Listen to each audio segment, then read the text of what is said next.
है भारतीय सेना के भविष्य का ब्रह्मास्त्र।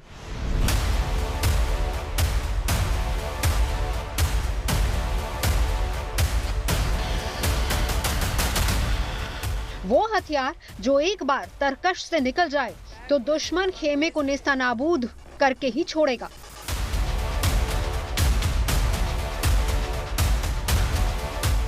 छब्बीस जनवरी को कर्तव्य पथ पर जब इसकी पहली झलक दिखाई दी तो दुनिया दंग रह गई।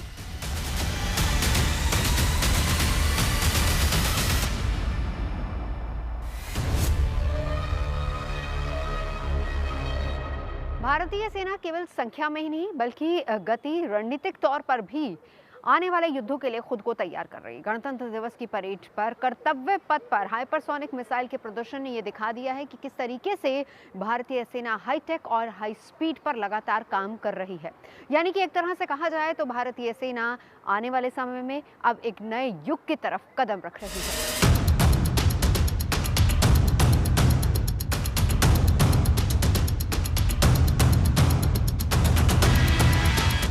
जल में यस्व, बल में तस्य, यानी जो समुद्र पर नियंत्रण रखता हो वो सर्वशक्तिमान है। ऐसे में नेवी के लिए जरूरी है कि वो दुश्मन से 4 कदम आगे चले और दुश्मन से आगे चलने की रणनीति का ही हिस्सा है long range anti ship hypersonic glide missile.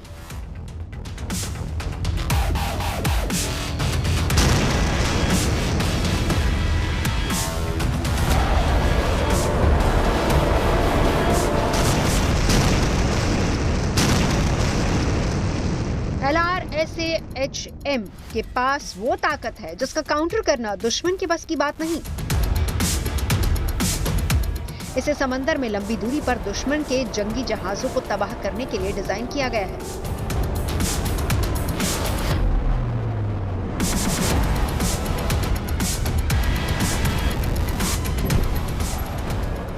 LRASHM hypersonic missile है जिससे दुश्मन के रडार इसे पकड़ नहीं पाते। ये मिसाइल 6100 किलोमीटर प्रति घंटे की स्पीड से चलती है और इसके पास 1500 किलोमीटर दूर हमला करने की ताकत है। जो मिसाइल आप देख रहे हैं ये इस कैटेगरी में पहला मिसाइल है जो हाइपरसोनिक है। हाइपरसोनिक मतलब जो ध्वनि का वेग होता है, साउंड ऑफ द साउंड, इससे बहुत गुना ज़्यादा तेज से चलती है। ये लगभग 10 माक का वेलोसिटी से ये मिसाइल चलती है।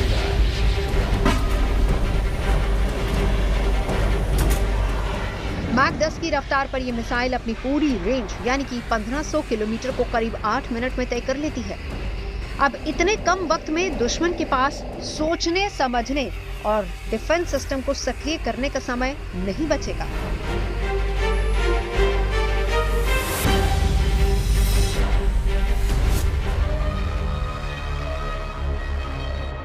DRDO तथा इंडियन नेवी मिलकर long range anti ship glide missile बना रही हैं, जिसका की प्रोटोटाइप इस बार 26 जनवरी के दौरान प्रदर्शित किया गया। इसकी रेंज 1500 किलोमीटर होगी और लॉन्च के बाद ये टारगेट शिप की तरफ यानी दुश्मन के शिप की तरफ 1500 किलोमीटर दूरी तक जाएगी। माक 10 यानी ध्वनि की रफ्तार से 10 गुना ज़्यादा स्पीड से। इसकी स्पीड इतनी ज़्यादा होगी कि दुश्मन के जो शिप हैं उसमें जो एंटी मिसाइल सिस्टम लगा हुआ है वह इसको ना देख पाएगी, ना ट्रैक कर पाएगी, ना शूट डाउन कर पाएगी।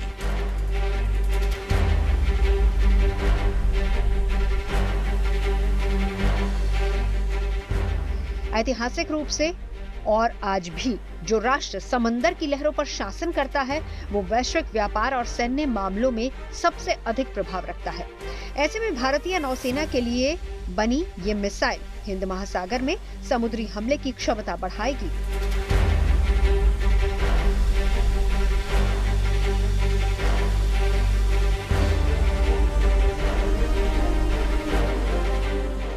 हाइपरसोनिक ग्लाइड मिसाइल स्थिर और गतिशील दोनों तरह के लक्ष्यों को भेदने में सक्षम है। इसे कई प्रकार के पेलोड ले जाने के लिए डिजाइन किया गया है।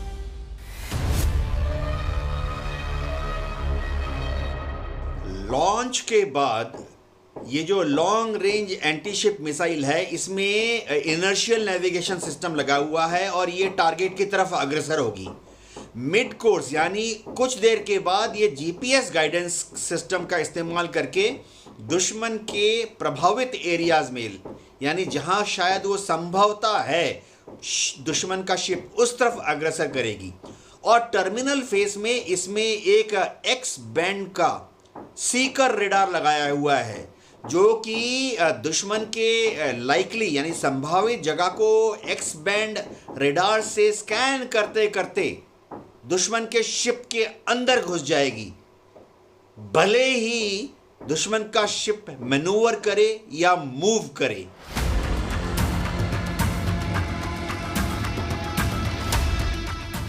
पारंपरिक बैलिस्टिक मिसाइलें पैराबोलिक पाथ यानी एक तय परवलयाकार रास्ते पर चलती हैं, जिससे रडार के लिए उनका अनुमान लगाना आसान होता है।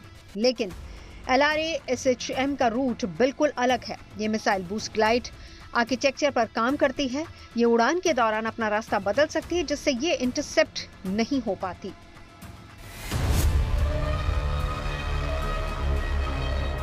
ये मिसाइल पूरा एटमॉस्फेयर के अंदर चलते हैं। जनरली मिसाइल क्या होता है, ऊपर जाके ऊपर से नीचे बैलिस्टिक ट्रैजेक्टरी होता है, लेकिन इसका ट्रैजेक्टरी ऐसा है पूरा विद इन एटमॉस्फेयर इटसेल्फ हाफ्स लेके चलती है। इससे क्या रहेगा, तो जो दुश्मन का राडार होता है उसमें पकड़ में नहीं आएगा जब तक ये आखिरी वक्त तक पकड़ में नहीं आएगा। तो वही कोई इसको मिसाइल को देख नहीं सकते और उसको वो इसका ट्रैजेक्टरी एस्टिमेट नहीं कर सकते। चीन और दूसरे देश हिंद महासागर में अपनी उपस्थिति बढ़ाने की कोशिश कर रहे हैं। ऐसे में स्वदेशी long range anti ship hypersonic glide missile Bharat के लिए तुरुप के इक्के की तरह है।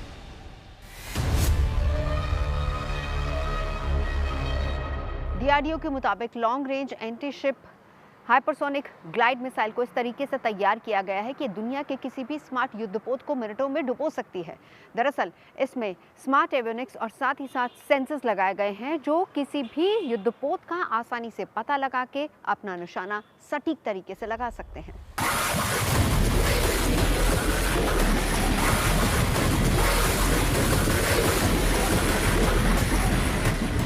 इंडियन आर्टिलरी को धार देने के लिए एक और स्वदेशी ब्रह्मास्त्र तैयार हो चुका है, जिसका नाम है सूर्यास्त्र।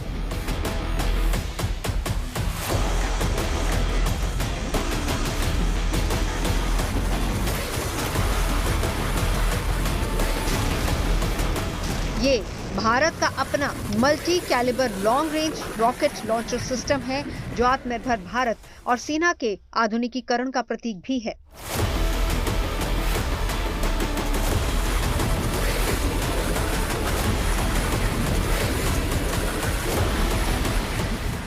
सूर्यास्त्र भारत का ऐसा पहला made in India universal multi calibre rocket launcher है। इस एक प्लेटफॉर्म से कई कैलिबर के रॉकेट दागे जा सकते हैं।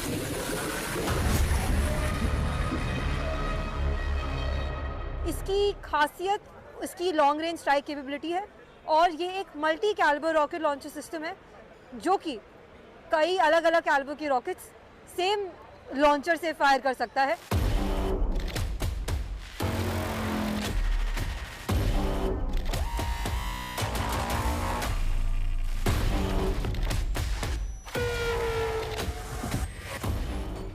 भारतीय सेना अपनी आर्टिलरी ब्रिगेड की क्षमताओं को बढ़ा रही है। इसका फोकस लंबी दूरी की सटीक मारक क्षमता विकसित करना है और इसी कड़ी में भारत के पहले स्वदेशी universal multi calibre long range rocket launcher system Suryastra को सेना में शामिल करने की तैयारी हो रही है।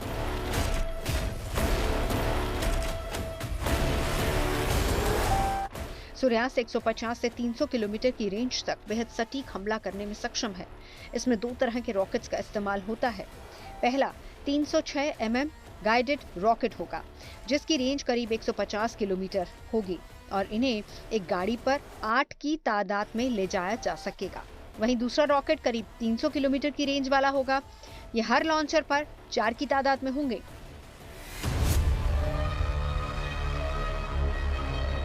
छब्बीस जनवरी की परेड के दौरान डीआरडीओ और इंडियन आर्मी की आर्टिलरी ने मिलकर multi calibre long range rocket launcher, जिसका नाम सूर्यास्त्र रखा गया है, उसका प्रदर्शन किया।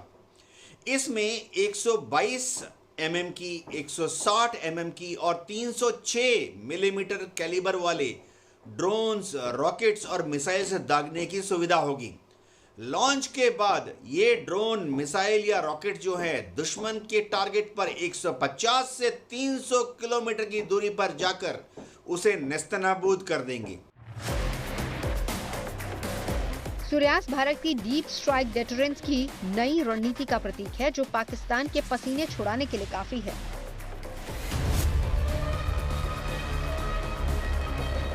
ऑपरेशन सिंदूर के दौरान पाकिस्तान ने दिल्ली को टारगेट करते हुए फतेह 2 मिसाइल दागी। हालांकि इसे हरियाणा के हिसार में एंटी मिसाइल सिस्टम बराक 8 ने इंटरसेप्ट कर लिया। लेकिन इस मिसाइल के बाद एक बात तय हो गई कि आने वाले युद्धों में पाकिस्तान किस तरीके से लॉन्ग रेंज मिसाइल का इस्तेमाल कर सकता है। वैसे पाकिस्तान और चीन दोनों के पास इस तरह की मिसाइलें हैं और इसीलिए भारत को अपनी रणनीति और ज्यादा पुख्ता करनी होगी, और इसी का जवाब है सूर्यास्त।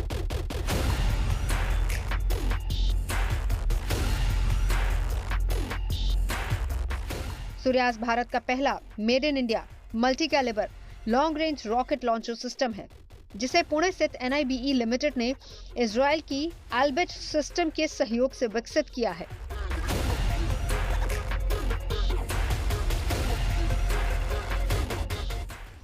सूर्यास्त की सबसे बड़ी ताकत है इसका मल्टी कैलिबर क्षमता। एक ही लॉन्चर से अलग अलग तरह के रॉकेट्स और गाइडेड म्यूनिशन दागे जा सकते हैं, जिससे ऑपरेशनल लचीलापन बढ़ता है, साथ ही साथ लॉजिस्टिक बोझ कम होता है।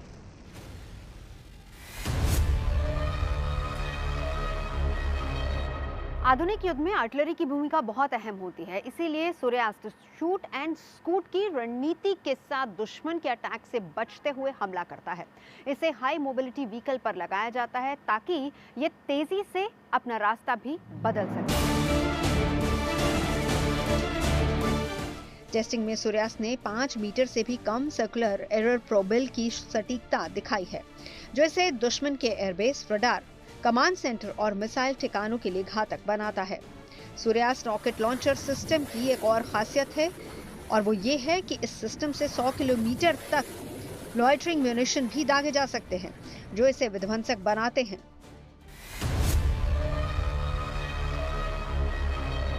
सूर्य अस्त्र से लॉन्च होने के बाद जो ये मिसाइलें हैं, ड्रोन हैं और रॉकेट्स हैं, इनमें एक खास तरह की व्यवस्था होगी कि ये टारगेट के ऊपर पहुंच के लॉइटर कर पाएंगे, यानी इनमें पंख निकल आएगा, रोटर विंग्स होंगे और वो टारगेट के ऊपर मंडराते रहेंगे। संभावित टारगेट एरिया में इनमें सेंसर्स लगे होंगे, इंफ्रारेड सेंसर, और वो टारगेट को ढूंढते रहेंगे। जैसे ही समझिए दुश्मन का एक टैंक जिससे कि इंफ्रारेड रेडिएशन निकल रही है, या देखते ही उस पर लॉक ऑन हो जाएंगे और तुरंत फायर करके दुश्मन के टैंक को नेस्तनाबूद कर देंगे। ये लॉइटरिंग अम्यूनिशन का सबसे बड़ा एडवांटेज है। सूर्यास्त से इंडियन आर्टिलरी की डीप स्ट्राइक क्षमता में काफी इजाफा होगा। उत्तरी और पश्चिमी सीमाओं पर इसकी तैनाती से इसकी जद में कराची, लाहौर, रावलपिंडी जैसे पाकिस्तान के बड़े शहर सीधे तौर पर आ जाएंगे।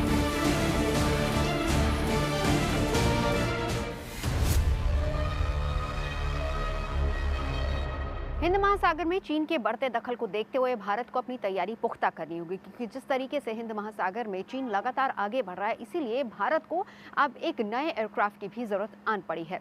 और इसीलिए 6 अगस्त 2025 को रक्षा मंत्रालय की तरफ से ये तय किया गया कि भारत अपना एक न्यूक्लियर पावर्ड एयरक्राफ्ट विशाल तैयार कर रहा है, जो आने वाले 40 सालों तक सेवा देगा।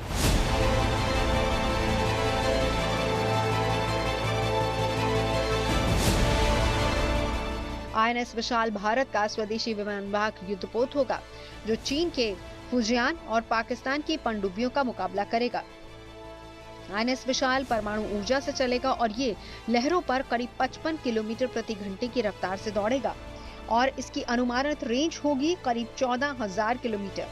एयरक्राफ्ट कैरियर INS विशाल में 55 विमानों को ले जाने की ताकत होगी, जिसमें 40 फिक्स्ड विंग्स के फाइटर जेट और 15 रोटरी विंग यानी कि हेलीकॉप्टर होंगे।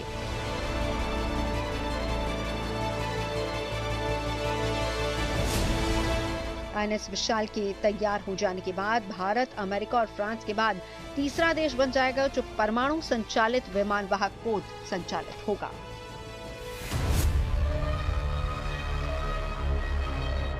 फिलहाल इंडियन नेवी के पास 2 एयरक्राफ्ट कैरियर हैं, INS विक्रांत और INS विक्रमादित्य।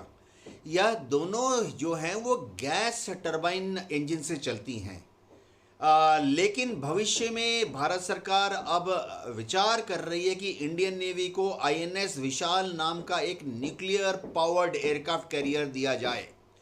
गौरतलब बात है कि न्यूक्लियर पावर्ड एयरक्राफ्ट कैरियर जो है उसमें जो न्यूक्लियर संयंत्र होता है उसको एक बार ऑन करने पर आईएनएस विशाल समुद्र में 6 महीने तक गश्त दे पाएगा। यानी दुश्मन को, चाहे वो हिंद महासागर में हो चाहे ईस्ट चाइना सी में हो, आईएनएस विशाल वहां जाके अपने एयरक्राफ्ट कैरियर्स को लॉन्च करके दुश्मन की सबमरीन, दुश्मन के शिप और दुश्मन के कोस्टल इंस्टॉलेशन पर हमला कर पाएगा।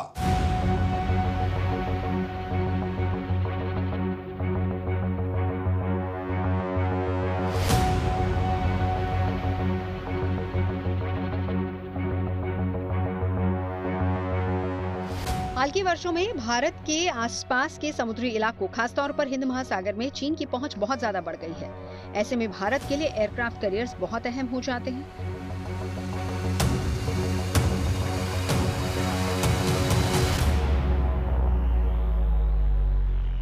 फिलहाल भारत के पास अभी 2 विमान वाहक पोत हैं, आईएनएस विक्रमादित्य और आईएनएस विक्रांत।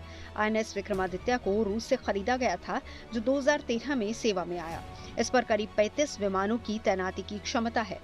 और वहीं आईएनएस विक्रांत भारत का पहला स्वदेशी विमान वाहक पोत है, जो साल 2022 में सेवा में आया। ये 40,000 टन का है, जो अपने साथ 30 विमान ले जा सकता है।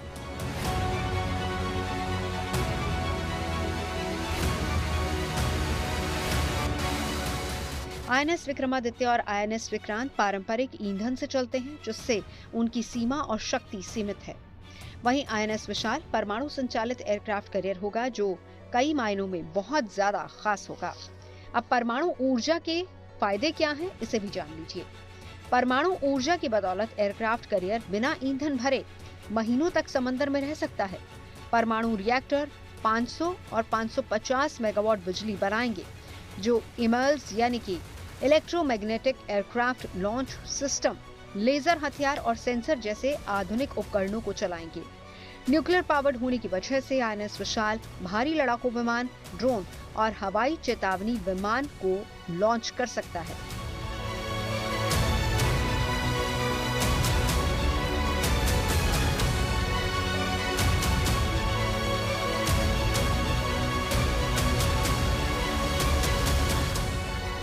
परमाणु ऊर्जा से ज्यादा उड़ाने और लंबे समय तक हवाई कवरेज संभव है। ये फायदे आईएनएस विशाल को हिंद प्रशांत क्षेत्र में भारत की ताकत बढ़ाने में मदद करेंगे, खासकर चीन और पाकिस्तान के खिलाफ।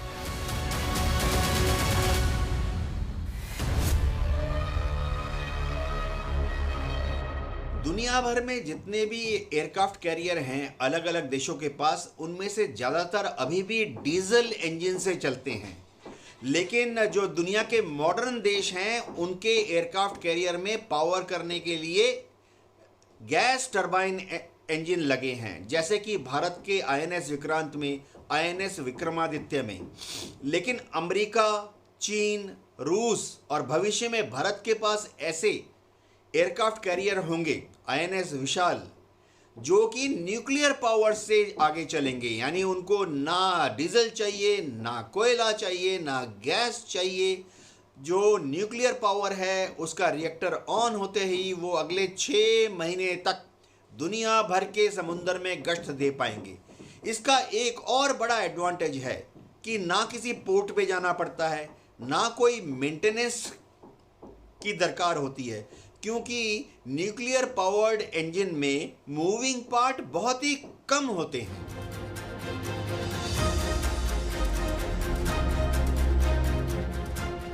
टीपीसीआर 2025 के तहत अगर भारत अपना तीसरा एयरक्राफ्ट कैरियर बनाना शुरू कर देता है, तो इसे बनते बनते कम से कम 10 साल लग जाएंगे।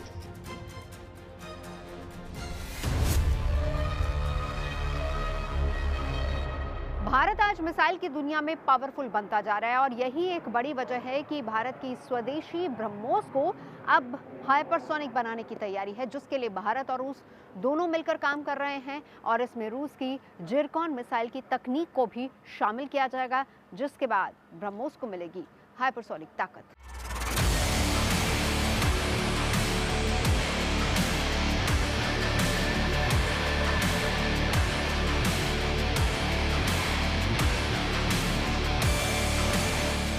भारत और रूस का जॉइंट वेंचर ब्रह्मोस एरोस्पेस भी अपनी अगली पीढ़ी की हाइपरसोनिक मिसाइल ब्रह्मोस 2 के विकास को फिर से तेज कर रहा है। ये मिसाइल न सिर्फ मौजूदा ब्रह्मोस की तुलना में 3 गुना तेज है, बल्कि ये चीन के DF-17 हाइपरसोनिक मिसाइल को कड़ी चुनौती देने की क्षमता रखती है। चीन का DF-17 हाइपरसोनिक मिसाइल सिस्टम अपनी रफ्तार और रेंज के लिए जाना जाता है।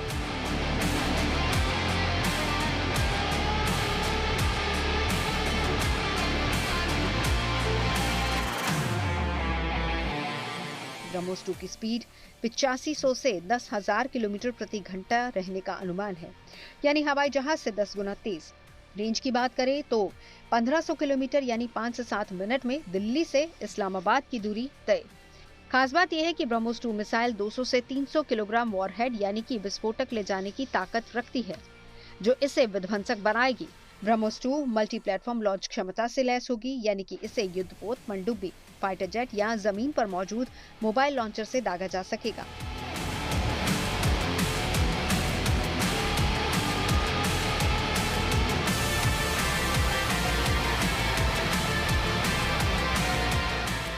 ब्रह्मोस 2 की 1500 किलोमीटर रेंज भारत के लिए गेम चेंजर साबित हो सकती है। ये भारत के लॉन्च साइट्स जैसे कि राजस्थान, असम, अंडमान द्वीप से दुश्मन के बड़े हिस्से को निशाना बना सकती है।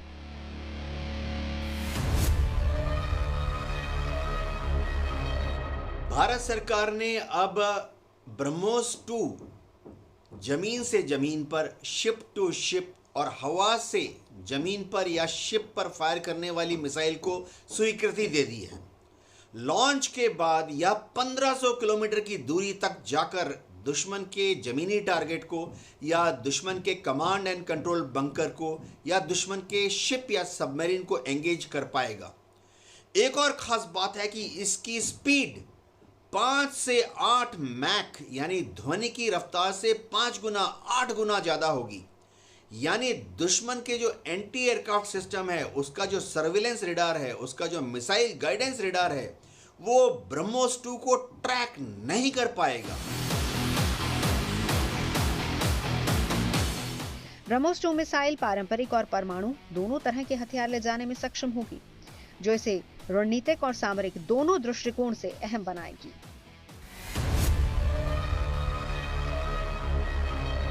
ब्रह्मोस 2 को स्क्रैमजेट इंजन से लैस किया जाएगा, जिसका सीधे तौर पर मतलब ये हुआ कि ये वायुमंडल में मौजूद ऑक्सीजन से ही अपनी हाइपरसोनिक स्पीड को बिल्कुल कायम रखेगी। और इसका सबसे बड़ा फायदा ये होगा कि इससे इसकी गति पूरी तरह से बरकरार रहेगी। दूसरा सबसे बड़ा फायदा ये कि ये कम ऊंचाई पर उड़ेगी, जिससे ये दुश्मन के रडार में भी नहीं आ पाएगी। यानी एक तरीके से कहा जाए तो दुश्मन की रडार से अदृश्य हो सकती है। माना जा रहा है कि ब्रह्मोस 2 जिरकॉन जैसी ताकत से भी लैस होगी। ब्रह्मोस 2 हाइपरसोनिक मिसाइल में स्क्रैमजेट इंजन लगाया जाएगा, जो इसे जबरदस्त रफ्तार और ग्लाइड करने की क्षमता प्रदान करेगा। इसमें स्वदेशी सीकर लगाया जाएगा, जिससे अचूक निशाना लगाने में मदद मिलेगी। वहीं EW रोधी एविएशन से दुश्मन की जैमिंग से भी बचा जा सकेगा। ब्रह्मोस 2 का निर्माण न सिर्फ भारत की रक्षा क्षमताओं को मजबूत करेगा, बल्कि वैश्विक हथियार निर्माता बाजार में भी देश की स्थिति को सुदृढ़ बनाएगा। आने वाले समय में किस तरह के युद्ध होंगे, किस प्रणाली पर युद्ध लड़े जाएंगे, भारत उस हिसाब से ही अपनी तैयारी कर रही है।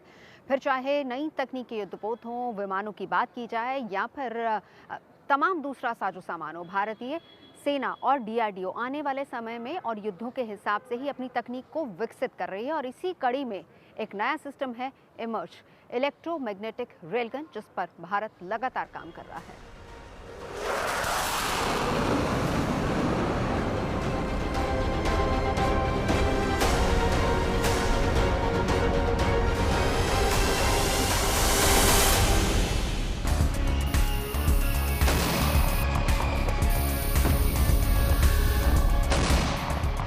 भारत में तैयार हो रहे रेलगन में गोला दागने के लिए बारूद नहीं बल्कि इलेक्ट्रोमैग्नेटिक फील्ड का इस्तेमाल किया जाएगा।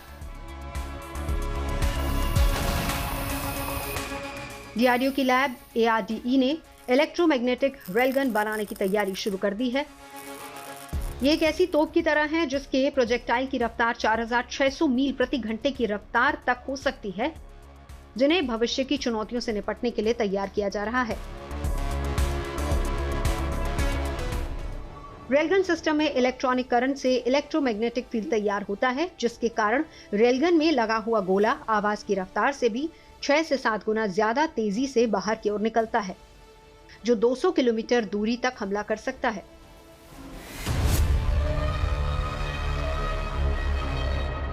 Hats off for the Make in India initiative. Basically railgun आपने बनाई है एक इलेक्ट्रिक एनर्जी तकरीबन 100 मेगा जूल्स की, जो आपके प्रोजेक्टाइल्स को कवर करवाएगा। एक लार्ज कैलिबर वेपन जो अप टू 155 mm के हैं, जो मीडियम गन्स का जो रेंज है उससे आगे, दैट इज़ 100 से तकरीबन 400 किलोमीटर तक। 100 से कम आपकी ट्रेडिशनल आर्टिलरी गन्स कवर करती हैं, 400 से ज़्यादा मिसाइल्स कवर करती हैं। सो ये जो बीच का जो गैप है वो इसको ब्रिज करेगा with a range of may be 120 to 130 miles. तो ये एक अपने आप में एक इलेक्ट्रिकल एनर्जी है। रेलगन बेसिकली एक लीनियर इंडक्शन मोटर है, जिसमें इलेक्ट्रोमैग्नेटिक फोर्स का इस्तेमाल करते हुए प्रोजेक्टाइल को लॉन्च किया जाता है। एक रेलगन में प्रोजेक्टाइल को काफी एनर्जी के साथ लॉन्च किया जाता है, जिसकी स्पीड बेहद ज्यादा होती है। इलेक्ट्रोमैग्नेटिक रेलगन में 12 mm स्क्वायर बोर की क्षमता वाले वेरिएंट पर काम किया जा रहा है। आने वाले दिनों में इसे 30 mm वेरिएंट पर भी काम किया जाएगा। पुणे में ARDE ने 10 MJ कैपेसिटर बैंक के बेस पर रेलगन बनाया। इसे पावर टेक्नोलॉजी के जरिए ऑपरेट करने लायक बनाया गया। DRDO के मुताबिक आने वाले दिनों में 1 किलोग्राम प्रोजेक्टाइल को 2000 मीटर प्रति सेकंड की रफ्तार से फायर करने की तकनीक पर भी काम किया जाएगा। रेलगन के जरिए दुश्मन के फाइटर जेट्स को हवा में ही तबाह किया जा सकता है। समंदर में भी दुश्मन जहाजों पर इसे हमला किया जा सकता है और बचा भी जा सकता है। और सबसे खास बात यह है कि रेलगन में बारूद का कम से कम इस्तेमाल होता है, जो इसे और खास बना देता है।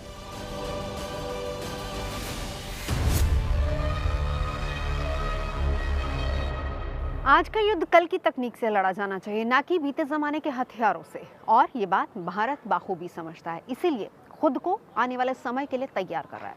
यानी कि ऐसी ऐसी तकनीकें विकसित की जा रही हैं जो आने वाले युद्धों के लिए भारत की सेनाओं को तैयार करे।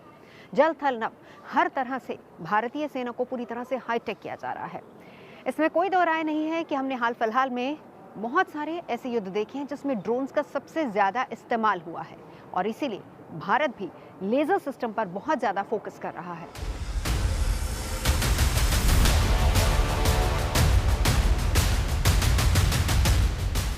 दुश्मन की ओर से झुंड में drone attack air defence system को कंफ्यूज कर सकते हैं, और इस बीच दुश्मन अपने घातक हथियारों का इस्तेमाल कर सकता है।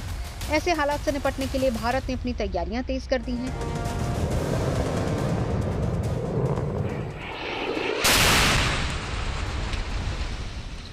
भारत हाई एनर्जी, माइक्रोवेव्स और इलेक्ट्रोमैग्नेटिक पल्स जैसे सिस्टम पर भी काम कर रहा है, जिसमें एक नाम है दुर्गा 2। दुर्गा यानी कि directionally unrestricted ray gun array, जिसे रक्षा जानकार दुश्मनों की तबाही का दूसरा नाम बताते हैं।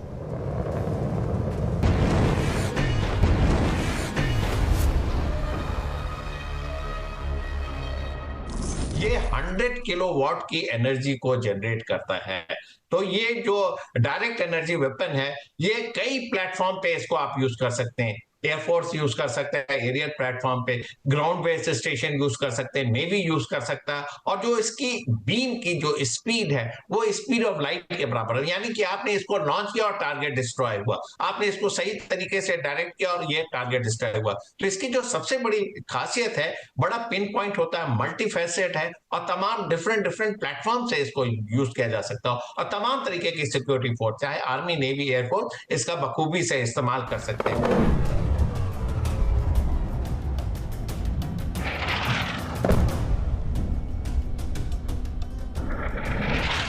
दुर्गा डायरेक्टेड एनर्जी कैटेगरी का वेपन है, जिसे आम भाषा में लेजर वेपन भी कहा जाता है। ये बेहद सटीकता से किसी भी लक्ष्य को तबाह करने में सक्षम है।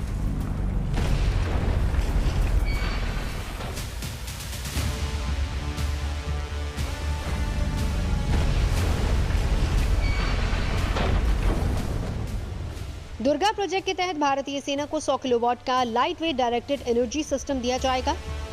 भारत की तैयारी दुर्गा प्रोजेक्ट तक ही सीमित नहीं है। भारत 300 किलोवाट के लेजर वेपन पर भी काम कर रहा है। 1 अप्रैल 2022 को लोकसभा में दिए गए जवाब में रक्षा राज्य मंत्री ने 300 किलोवाट या फिर उससे ज्यादा ताकत के हथियार बनाने का जिक्र किया था।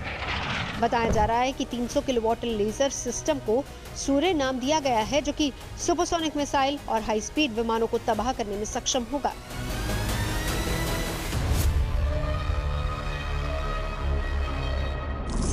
DW यानी कि डायरेक्टेड एनर्जी वेपन इस तरह के हथियार हैं जो एक खास तरह की ऊर्जा को एकत्रित करके अपने टारगेट की तरफ तेजी से बढ़ते हैं।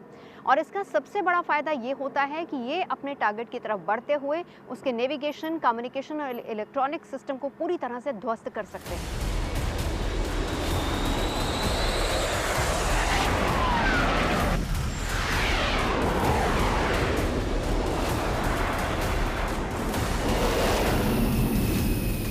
दुर्गा की स्पीड न तो दुश्मन को संभलने का मौका देगी और न ही हमले का कोई सबूत छोड़ेगी। दुर्गा लेजर तकनीक का इस्तेमाल कर दूर से आ रही किसी भी बैलिस्टिक मिसाइल को पलक झपकते ही बेकार किया जा सकता है।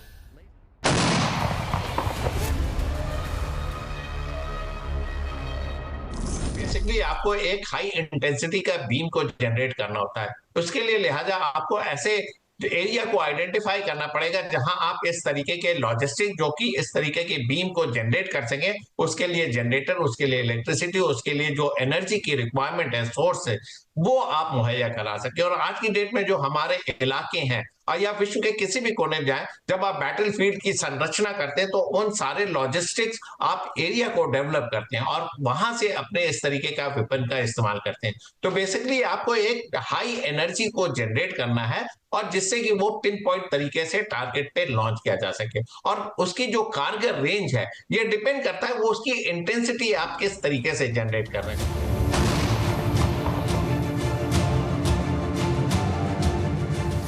2021 की शुरुआत में defence research and development organisation यानी कि DRDO के laser weapon directionally unrestricted ray gun array यानी कि दुर्गा 2 बनाने की बात सामने आई थी। भारत खुद का अपना एक multi layer air defence system तैयार कर रहा है जिसका नाम रखा गया है सुदर्शन चक्र। AK-630 इसी का एक हिस्सा है जिसके अंदर एक 30 mm की गन तैनात की जाएगी जो कि आर्टिलरी, तोपखाना या फिर एयरक्राफ्ट के किसी भी खतरे से निपटने के लिए हमेशा तैयार रहेगी।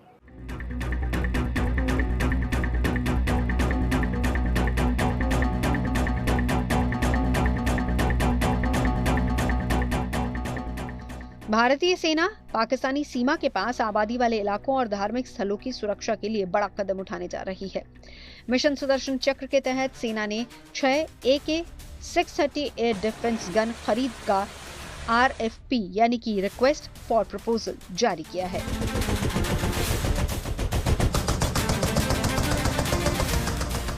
AK-630 एक खास तरह की रोटरी यानी कि घूमने वाली तोप है जो दुश्मन के टारगेट की दिशा में घूमते हुए उस पर गोलियां बरसाती है, यानी चारों दिशाओं में किसी भी एंगल पर घूमकर दुश्मन टारगेट पर हमला करना, वो भी इतना ताबड़तोड़ कि इसकी गोलियों से बचना मुश्किल हो।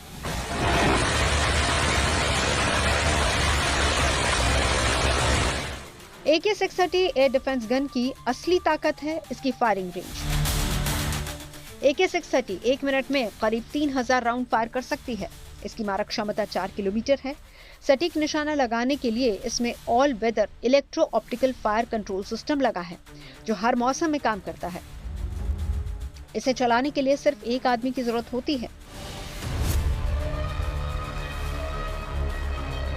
भारत की फौज ने 6 AK-630 air defence gun systems order किए हैं। यह मूलतः एक रशियन गन सिस्टम है जिसको कि भारत इलेक्ट्रॉनिक लिमिटेड भारत में ही तैयार कर रही है। यह बहुत ही अचूक, अभेद्य और एक्यूरेट फायर करने वाली एयर डिफेंस प्रणाली है। इसमें से 30 मिलीमीटर की गोलियां छोड़ी जाती हैं जो कि 4 किलोमीटर की दूरी से दुश्मन के ड्रोन्स, हेलीकॉप्टर्स और युद्धक विमान को शूट डाउन कर सकती है। गौरतलब बात है कि इसमें 1 सेकेंड में 50 राउंड निकलते हैं।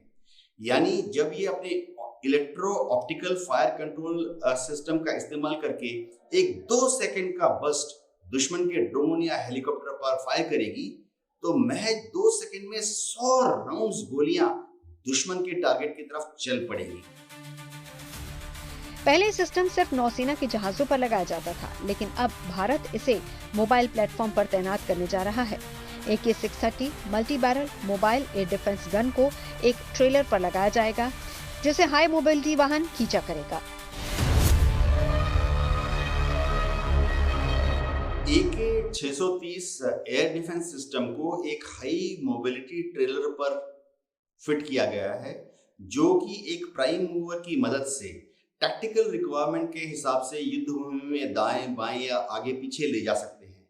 इसका सबसे बड़ा फायदा ये है कि दुश्मन को पता नहीं लगेगा कि ये डिप्लॉयड कहां पर है। यानी दुश्मन कभी भी अगर इसको नेस्तनाबूद करना चाहे तो दुश्मन को पता नहीं होगा कि वो अपना आर्टिलरी का फायर या टैंक का फायर हमारे AK-630 सिस्टम पर किस तरह से लाए। सेना का कहना है कि AK-630 की खरीद मिशन सुदर्शन चक्र के तहत की जा रही है, जो 2035 तक देश की सुरक्षा व्यवस्था को मल्टी लेयर और स्वदेशी बनाने की योजना है। इस मिशन में निगरानी, साइबर सुरक्षा और एयर डिफेंस सिस्टम को और आधुनिक बनाने का लक्ष्य रखा गया है। हमने श्री कृष्ण का जो सुदर्शन चक्र था, उस सुदर्शन चक्र की राह को चुना है। अब देश सुदर्शन चक्र मिशन लॉन्च करेगा। ये मिशन सुदर्शन चक्र एक पावरफुल वेपन सिस्टम दुश्मन के हमले को न्यूट्रलाइज तो करेगा ही करेगा, लेकिन कई गुना ज्यादा दुश्मन पर हिट बैक करेगा। AK-630 सिस्टम भारतीय सेना की रक्षा नीति में एक नए अध्याय की शुरुआत माना जा रहा है। जहां पहले भारत का एयर डिफेंस ज्यादातर लंबी दूरी की मिसाइल सिस्टम पर फोकस था, वहीं अब फोकस शॉर्ट रेंज और रैपिड रिस्पांस सिस्टम पर भी है।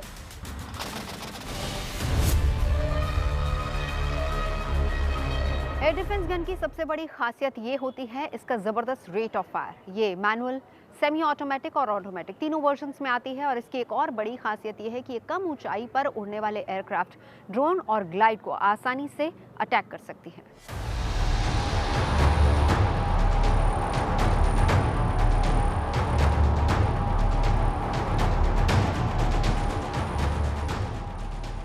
युद्ध के मैदान में अगर दुश्मन पर बढ़त हासिल करनी है तो उससे एक कदम आगे चलना होगा। रणभूमि में अगर दुश्मन को मात देनी है तो उसके दांव को बेकार करना होगा। जंग के मैदान में अगर दुश्मन के चक्रव्यूह को चकनाचूर करना है तो उससे ताकत और तकनीक में 2 कदम आगे रहना होगा। आज भारत भी इसी रणनीति के साथ आगे बढ़ रहा है। भारत भविष्य की चुनौतियों को ध्यान में रखकर देश में ही ऐसे हथियार तैयार कर रहा है जो किसी भी चुनौती का सामना करने में सक्षम होंगे। दुश्मन की तैयारियों को देखते हुए भारत ने AMC यानी कि एडवांस मीडियम कॉम्बैट एयरक्राफ्ट के प्रोजेक्ट को मंजूरी दे दी है। जिसका मतलब ये होगा कि भारत अब आने वाले समय में 5th जनरेशन एयरक्राफ्ट पर काम करना शुरू कर देगा। वैसे अभी तक अगर देखा जाए तो केवल 3 ही देश हैं जिनके पास ये तकनीक है, जिसमें एक है चीन, अमेरिका और रूस। और अब इसके बाद इस फहरिस्त में भारत भी शामिल होने वाला है।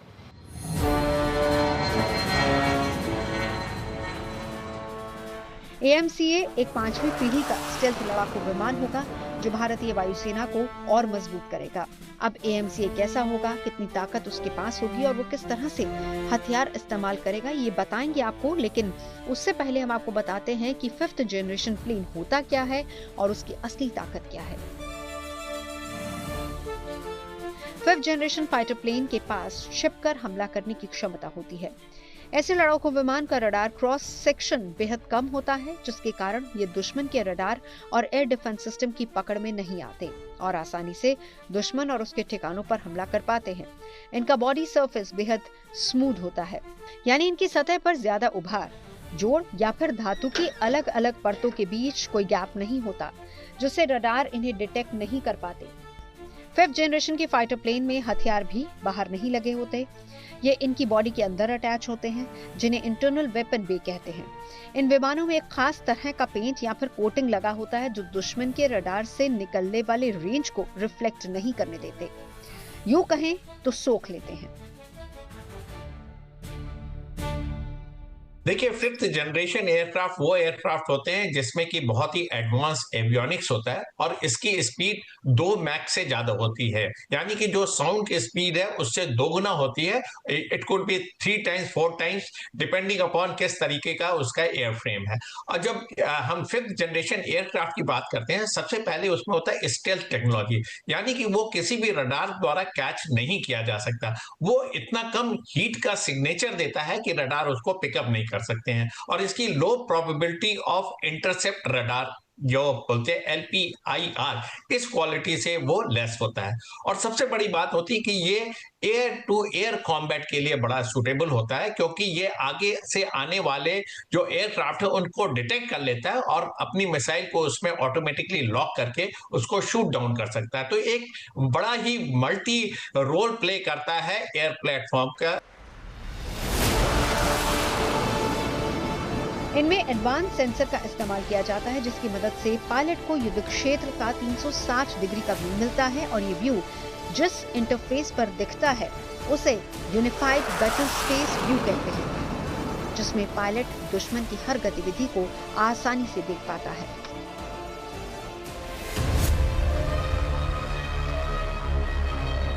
फिफ्थ जनरेशन फाइटर जेट को दरअसल हवा में उड़ता चलता फिरता कंप्यूटर कहा जा सकता है। ये इंटीग्रेटेड फाइटर जेट्स होते हैं जो लगातार जमीन पर मौजूद रडार से अटैच्ड होते हैं। इसकी सबसे बड़ी खासियत ये होती है कि ये ऑन टाइम डेटा दे भी सकते हैं और ले भी सकते हैं, यानी कि रियल टाइम डेटा लगातार ट्रांसफर होता रहता है। फिफ्थ जनरेशन फाइटर प्लेन की एक और खास फीचर होता है जिसे सुपर क्रूज कहा जाता है। ये फीचर 5वीं पीढ़ी के विमान की आवाज की रफ्तार से दोगुनी स्पीड से उड़ने में मदद करता है और ये बिना आफ्टर बर्नर के कर सकता है। आफ्टर बर्नर का मतलब होता है सुपरसोनिक स्पीड पर उड़ान भरने के बाद ज्यादा ईंधन खर्च करना।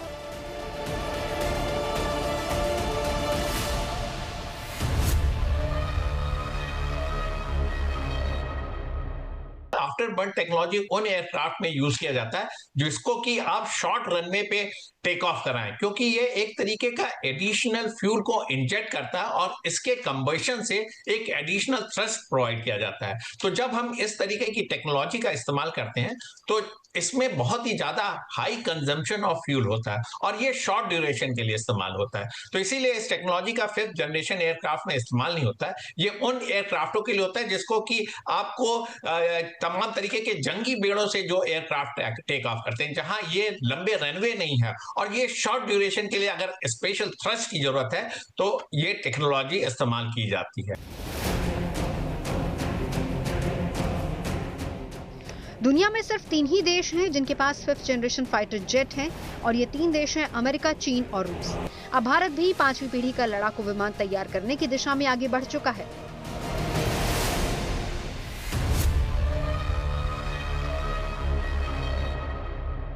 आज की डेट में अमेरिका के पास है जिसमें F-22 और F-35 एयरक्राफ्ट शामिल हैं। चाइना के पास है जिसमें J-20 एयरक्राफ्ट है। अब तो चाइना ने 6th जनरेशन का भी टेस्ट कर रखा, J-36, और रशिया का जो Su-57 है ये भी 5th जनरेशन है। तो आज की डेट में जिनके पास ये टेक्नोलॉजी, जिनके की इन्वेंट्री में ये एयरक्राफ्ट है, वो अमेरिका, चाइना और रशिया है। और जिन देशों में इसमें तेजी से काम हो रहा है वो इंडिया है। इंडिया ने भी अपने 5th जनरेशन एयरक्राफ्ट की रूपरेखा बना रखी है और बहुत जल्दी इसका प्रोटोटाइप बना लिया जाएगा और मास प्रोडक्शन के लिए तकरीबन 2-4 साल में इसका हम आगे बढ़ जाएंगे। साथ में टर्की में भी एक बड़े एडवांस लेवल पे इस पे काम चल रहा है, और एक और कंट्री जिसमें इसका डेवलपमेंट चल रहा है वो है साउथ कोरिया। तो 3 कंट्रीज के पास है, 3 country at the verge of acquiring है, और तमाम ऐसे देश कोशिश करने की जैसे उनके देश में ये ट्रांसफर ऑफ टेक्नोलॉजी और वो इस तरीके के एयरक्राफ्ट को प्रोड्यूस कर सके।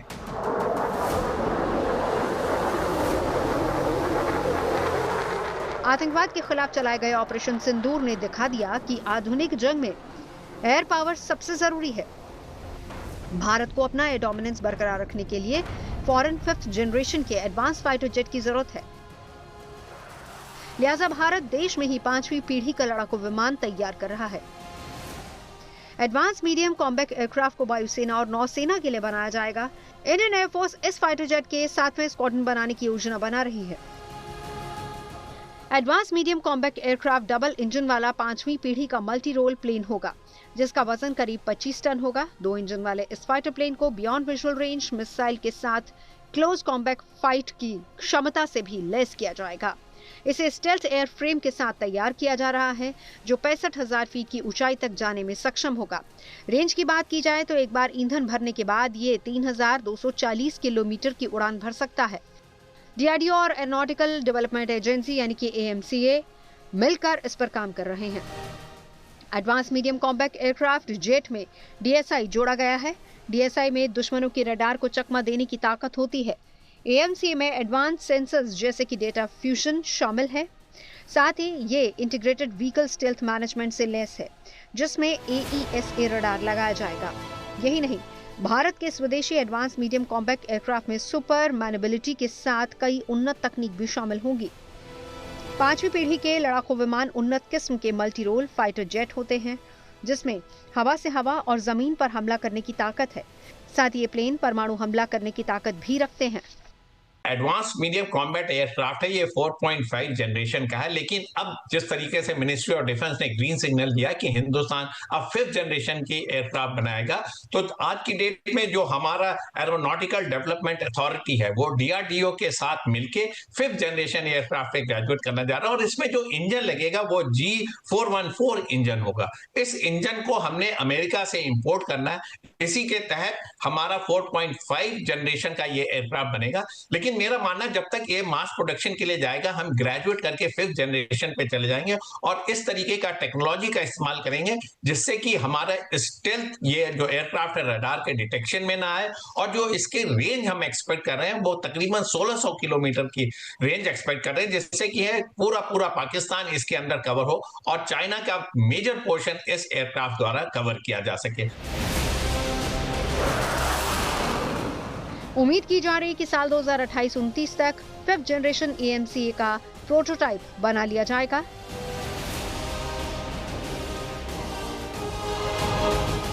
बड़े स्तर पर इसका प्रोडक्शन साल 2032 से 2033 तक किया जाएगा और साल 2035 तक इसे भारतीय वायुसेना में शामिल करने की योजना है।